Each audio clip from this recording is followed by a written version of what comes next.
Assalamualaikum everyone. I hope you all are doing great. I am Zarlish Imran and I have successfully secured 180 marks in UHS MDCAT this year. And in this video, I am gonna talk about the basic strategies to follow in your gap year to make it productive.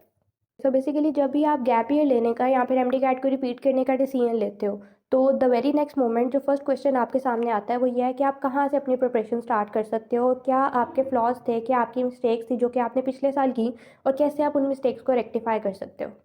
So the point number 1 is to analyse your mistakes. But how can you analyse your mistakes in a better way. So इसका जो best way है वो ये है कि आपने अपना recent जो एम टी कैट का पेपर है, जैसे इस साल आपने 2023 में एम टी कैट का जो पेपर दिया है उसको आपने लेना है.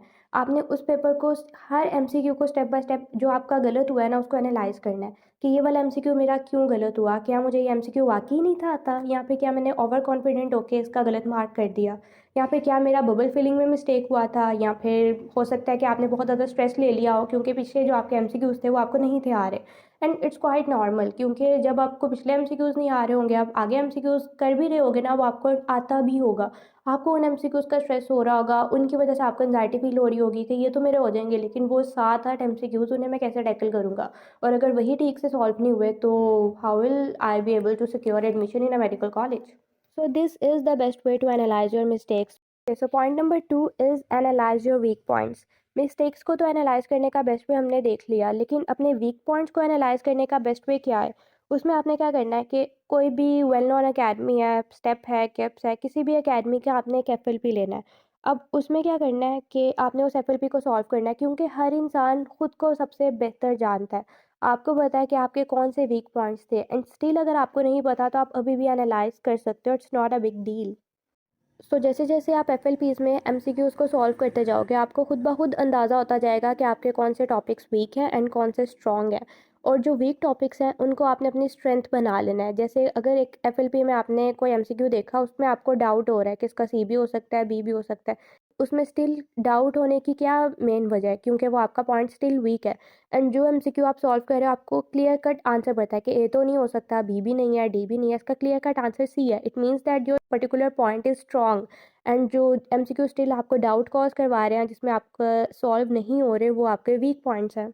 And you have to make your weak points your strength this year. Point number 3 is which books to follow in your gap year. जो मेन मिस्टेक है जो काफ़ी ज़्यादा रिपीटर्स भी कर रहे होते हैं, उसमें ये आ जाता है कि आप बहुत ज़्यादा अननेसेसरी स्टफ़ ग्रैब कर रहे होते हो. एंड उसकी वजह से क्या हो रहा होता है कि आपके माइंड में अननेसेसरी स्टफ़ गैदर होना स्टार्ट हो जाता है, और जो नेसेसरी स्टफ़ है जो कि आपको हेल्प करेगा एमडी कैट में, वो आपको भूलना स्टार्ट हो जाता है. In this point we are gonna discuss in detail कि आपने कौन कौन सी बुक्स को फॉलो करना है.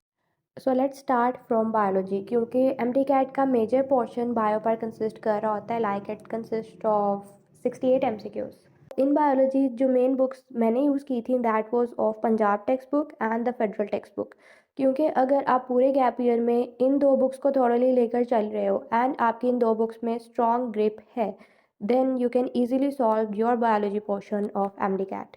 बट क्योंकि हमने सेफ साइड पे रहना है एंड हमने इस गैप ईयर को पूरी एफिशिएंटली यूटिलाइज करना है, so we shall also focus KPK and Balochistan text book for biology. And you can probably use the month of December for making notes from KPK and Balochistan textbook. And एक दफ़ा आपने वो notes बना लिए ना, आपके नोट्स को इतने एफिशिएंट होने चाहिए कि आपको टेक्स्ट बुक्स बाद में ओपन करने की ज़रूरत ना पेश आए. Heading towards physics. फिजिक्स के लिए the main thing is your on hand written notes.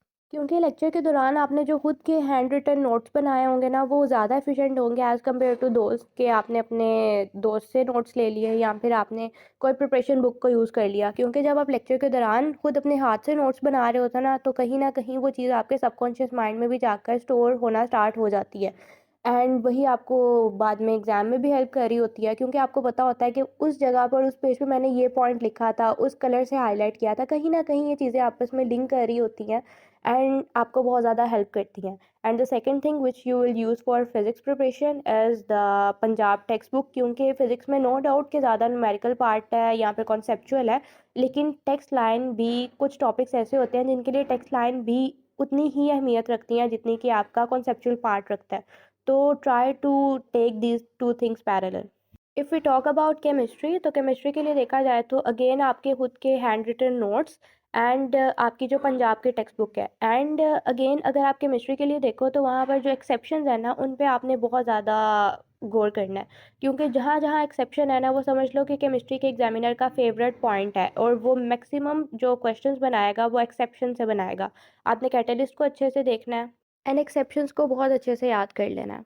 फिर टॉक अबाउट इंग्लिश, तो इंग्लिश के लिए आपने रूल्स को बहुत अच्छे से मेमोराइज कर लेना है and try to do maximum practice, क्योंकि अगर आपके पास इंग्लिश के लिए एक स्टेटमेंट आई है ना तो आपने उसके ऊपर रूल लगाया, एट द सेम टाइम वहाँ पर कोई और रूल लग रहा होगा, तो जितनी आपकी प्रैक्टिस स्ट्रॉन्ग होगी ना उतनी ही ज़्यादा एफिशिएंटली आप इंग्लिश के एमसीक्यू को टैकल कर सकते हो। And for vocab I will suggest you to do at least 10 to 20 words on daily basis. Point number 4, stay calm and consistent. ये पॉइंट ना बहुत ज़्यादा इंपॉर्टेंट पॉइंट है, क्योंकि आपके गैप ईयर में पूरा साल आपके माइंड में काफ़ी ज़्यादा नेगेटिव थॉट्स आएंगे कि क्या पता इस बार भी मेरा ना एडमिशन हुआ तो व्हाट विल आई डू, मेरे पास तो कोई सेकंड ऑप्शन भी नहीं है।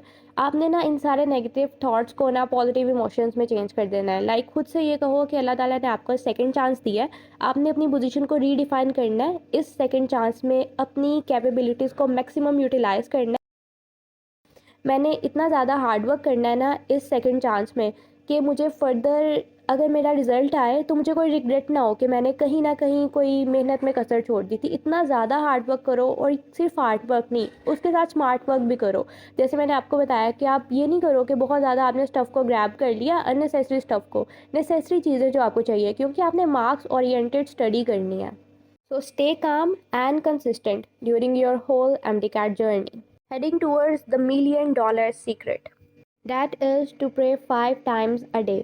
क्योंकि अगर कहीं ना कहीं आपकी मेहनत में थोड़ी सी कमी रह भी जाए ना तो अल्लाह ताला की ज़ात बहुत बड़ी है। अगर आप अल्लाह ताला से सच्चे दिल से मांगोगे ना तो वो अल्लाह ताला आपको ज़रूर देंगे। Also believe in yourself and trust your hard work.